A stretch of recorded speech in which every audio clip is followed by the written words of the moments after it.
Halo sahabat muda, kita ketemu lagi ya di acara Cinta Bertani. Yuk anak-anak muda yang mau bertani, sekarang kita bahas soal cara membuat bedengan yang untuk kita tanam sayuran, yaitu sayuran mentimun. Nah, kali ini kita sudah proses membuat bedengan. Seperti apa sih membuat bedengan yang selama ini kita sebut-sebut itu adalah media atau bahan yang kita bentuk menjadi satu tempat atau wadah tanaman timun. Yuk kita lihat prosesnya seperti apa. Pertama-tama ini lahan semuanya dari tanah digarap dulu seperti ini. Kita bisa lihat di sana lagi ada yang mengerjakan. Yuk.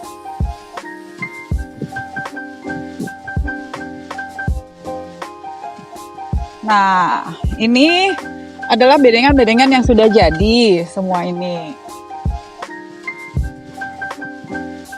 Nah, ini secara manual ya. Secara manual itu kita melakukan proses seperti ini.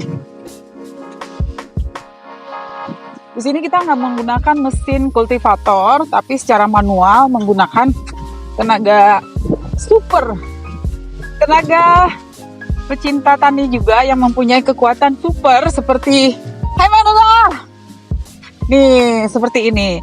Jadi pertama-tama kita membuat satu ukuran. Nih ukurannya adalah kita kasih patok di sini, kita ukur ke sini. Itu jaraknya dari sini ke sini tuh 80 cm.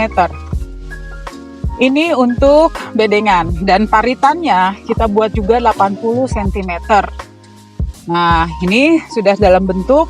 Pertama-tama seperti itu namanya pananang. Pananang itu membersihkan semua rumput-rumput.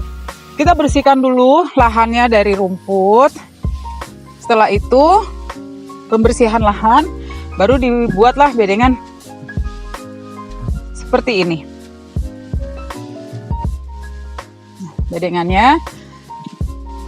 Ayo coba ya Mang Dodo yang kuat, nih masih pagi ya. Nah itu jadi tanahnya diambil dari sisi kiri kanan, kemudian disatukan. Nah itu tinggi bedengan itu minimal kita buat 25 sampai 30 cm. Nah jadi kiri kanan. Ini bedengan yang sudah jadi. Nah seperti ini. Jadi tanahnya digemburkan. Nah, setelah diangkat, kemudian digemburkan. Dan setelah itu nanti dirapikan seperti ini. Karena di sini sebelum membentuk bedengan, kita harus ngecek tanah dengan pH meter. Apakah tanah kita ini sudah cukup subur atau tidak. Tapi kalau misalnya belum cukup subur, kita perlu membantu tanah ini supaya kembali subur dengan menggunakan kapur dolomit. Nah, itu kita tabur semua kapur dolomit.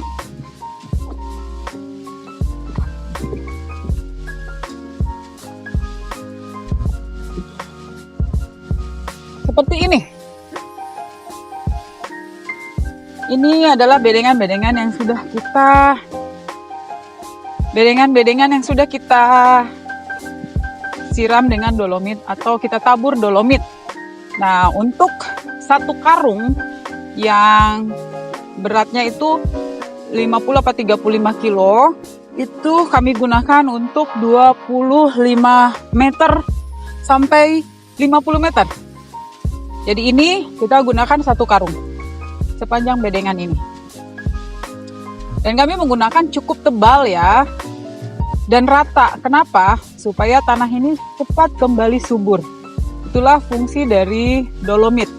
Dolomit itu untuk mengembalikan pH tanah menjadi normal. Sehingga nanti kalau kita beri pupuk atau nutrisi, si nutrisi itu terserap baik oleh tanaman. Sempurna. Nah, ini adalah lahan-lahan yang sudah kita kerjakan. Sudah diberikan dolomit.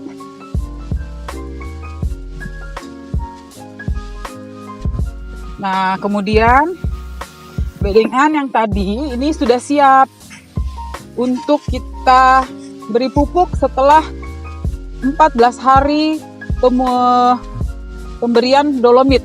Jadi dolomit ini kita diamkan itu selama 14 hari atau 10 hari kita masih oke. Nah, setelah itu baru kita berikan nanti pupuk-pupuk dasar. Apakah pupuk dasar itu? Tergantung tanaman yang kita akan tanam. Nah, tidak lupa juga kita akan memberikan setelah dolomit ini berusia 14 hari, nanti kita akan berikan pupuk dasarnya. Dan kami sudah mempersiapkan semuanya. Pupuk dasar yaitu misalnya ini kohe, kita siapkan kohe, kotoran hewan. Di sini berbedeng-bedeng sudah kita siapkan. Seperti ini.